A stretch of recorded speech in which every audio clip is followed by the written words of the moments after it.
મહત્વના સમાચારથી શરૂઆત। ગુજરાતમાં ચોમાસાની એન્ટ્રી મોડી થશે। 20 જૂન સુધી હળવા વરસાદની આગાહી।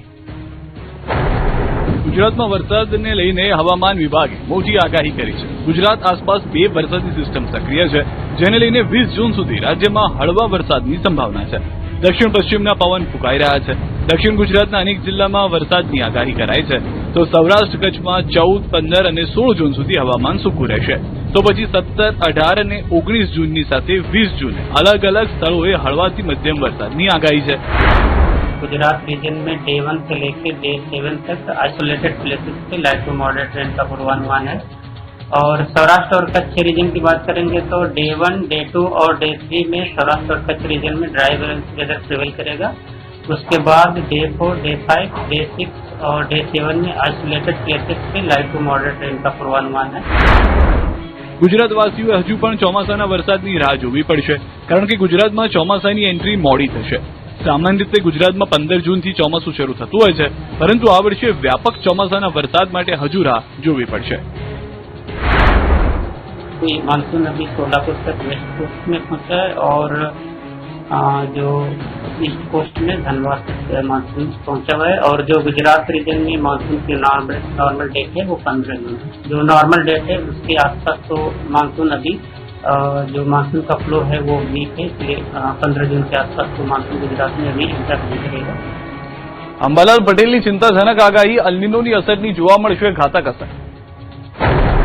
ગુજરાતમાં ચોમાસાની એન્ટ્રીને લઈને અંબાલાલ પટેલે ચિંતાજનક આગાહી કરી છે। રાજ્યમાં ચોમાસાની શરૂઆત પહેલા જ વરસાદને લઈને ચિંતાના વાદળો ઘેરાયા છે।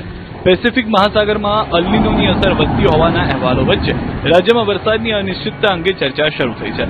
દેશભરમાં અલ્નિનોની અસર જોવા મળશે, જેના કારણે વરસાદના વિતરણમાં અસમાનતા જોવા મળી શકે છે।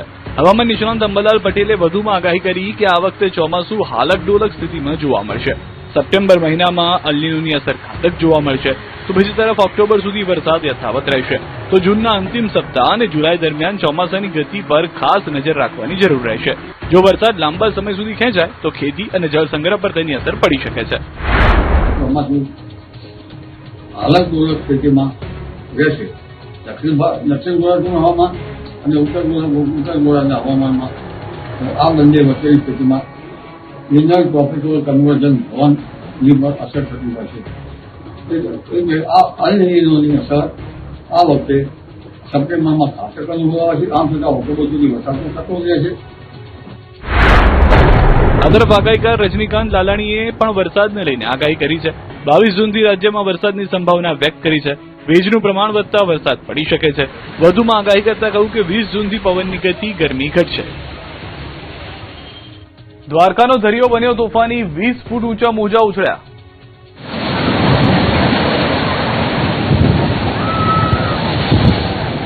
દ્વારકાના દરિયામાં ભારે કરંટ જોવા મળ્યો। સમુદ્રમાં ભારે પવનને કારણે દરિયો તોફાની બન્યો। અરબી સમુદ્રમાં ભારે કરંટથી 15 થી 20 ફૂટ ઊંચા મોજા ઉછળ્યા। ગોમતી ઘાટ, લાઇટ હાઉસ સહિતના દરિયાકાંઠાના વિસ્તારોમાં ભારે કરંટ જોવા મળ્યો। ગોમતી ઘાટ પાસે દરિયામાં ઊંચા મોજા ઉછળતા જોવા મળ્યા। કોઈ અનિચ્છનીય ઘટના ન બને તે માટે ગોમતી ઘાટ વિસ્તારમાં સુરક્ષા જવાનોને તૈનાત કરવામાં આવ્યા। સુરક્ષાકર્મીઓએ શ્રદ્ધાળુઓ અને પ્રવાસીઓને દરિયાથી દૂર રહેવા તેમજ સાવચેતી રાખવા સૂચના આપી। તંત્ર દ્વારા લોકોને દરિયામાં ન ઉતરવા અને જોખમી વિસ્તારમાં જવાનું ટાળવા અપીલ કરવામાં આવી છે।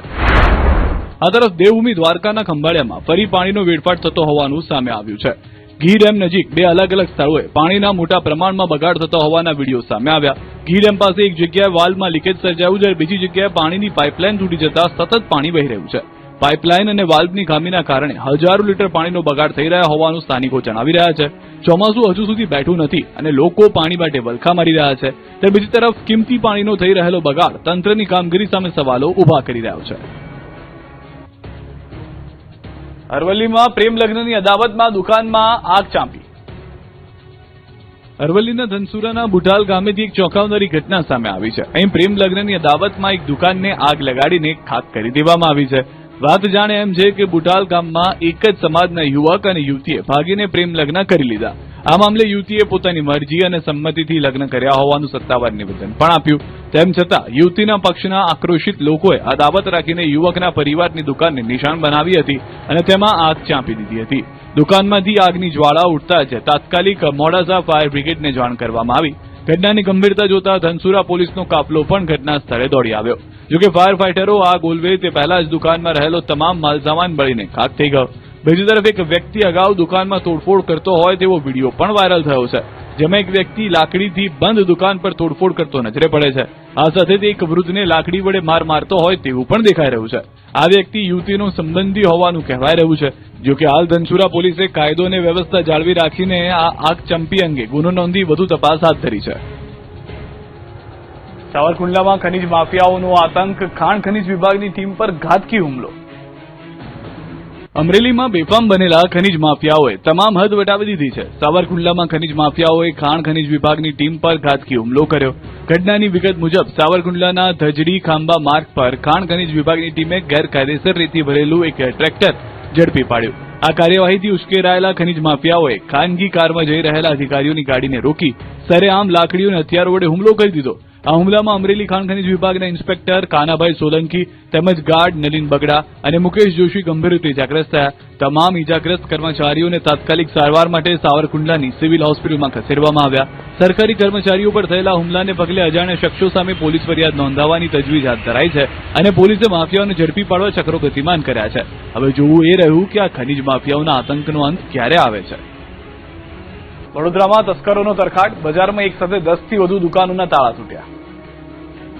વડોદરામાં તસ્કરોએ ખાખીને ખુલ્લો પડકાર ફેંક્યો છે. શહેરના હૃદય સમાન ગણાતા હાથીખાના વિસ્તારમાં કાયદો અને વ્યવસ્થાના લીરે લીરા ઉડ્યા છે. રાતના અંધારામાં તસ્કરોએ કોઈ પણ જાતના ડર વગર એક પછી એક એમ 10 થી 12 દુકાનોના તાળા તોડી નાખ્યા. સીસીટીવીમાં કેદ થયેલા દ્રશ્યો જુઓ. ચોરો એટલા નિર્ભય છે જાણે તેમને પોલીસનો કોઈ ડર જ ન હોય. આરામથી દુકાનમાં પ્રવેશી તસ્કરો લાખો રૂપિયાની રોકડ અને માલ સામાન ચોરીને રફુચક્કર થઈ ગયા. શહેરના સૌથી વ્યસ્ત અને ધમધમતા હોલસેલ માર્કેટમાં એક જ રાતમાં 10 થી 12 દુકાનોમાં ચોરીથી વેપારીઓમાં ફફડાટ ફેલાયો. આટલા ભરચક માર્કેટમાં આટલી મોટી ચોરી થતા જ વેપારીઓમાં ભારે આક્રોશ જોવા મળી રહ્યો છે. આ ઘટનાએ વડોદરા પોલીસના નાઇટ પેટ્રોલિંગ અને સુરક્ષા વ્યવસ્થા સામે મોટા સવાલો ઉભા કર્યા છે. સીસીટીવી ફૂટેજના આધારે હવે પોલીસ તસ્કરોને પકડવા દોડતી થઈ છે, પણ સવાલ એ છે કે આખરે વડોદરા ક્યારે સુરક્ષિત બનશે. પાલીતાણાના ડુંગરપુર ગામે વનરાજાની શાહી લટારનો વિડીયો વાયરલ.